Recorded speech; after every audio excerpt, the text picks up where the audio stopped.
This is breaking news. American Idol winner Abi Carter on why she didn't sign with a record label. Most of the winners of American Idol jump at the chance to sign a record deal following their win. But 2024 winner Abi Carter still hasn't signed on the dotted line. The 22-year-old singer-songwriter from Indio is still releasing her own music because it's important for her to have control over her songs. "I'm not signed to a record label," Abi tells Parade in an exclusive interview for the release of her new single, "Some People Need Drugs." "I am currently independent, and I think that that's a big reason as to why I'm able to find myself and have complete creative freedom. Someday I hope to be with a record label, but I feel like I need to find the right one."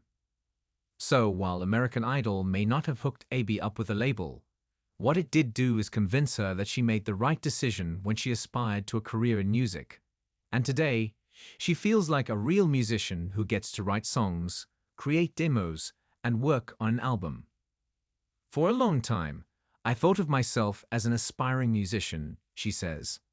"When you're playing on the side of a street and just getting tips to be able to shoestring your life, you feel like an aspiring musician, somebody who wants to do it for a living and do it for the rest of their life.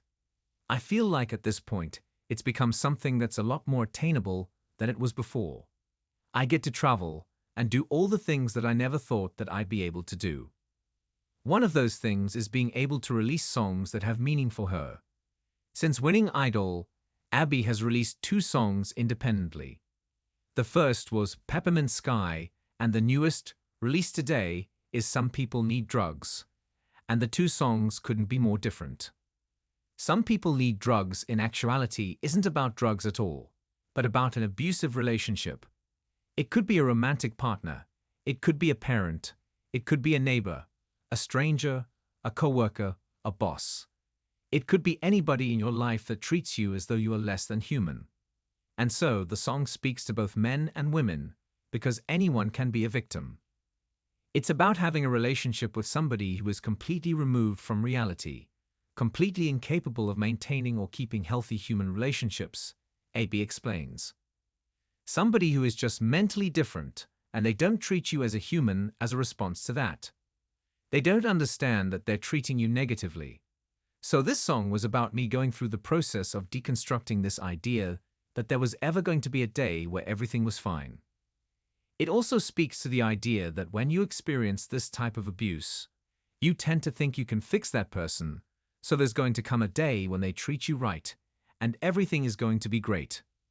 When you finally deconstruct that thought process in your head, when you finally come to the conclusion that you cannot fix them, that nobody can fix them, that the only person that can fix them is themselves, but when they can't even recognize it, you just remove yourself from the situation entirely, Abi continues. You're like, you know what? Maybe medical intervention would be the thing that would have to change your chemical composition to make you a good person.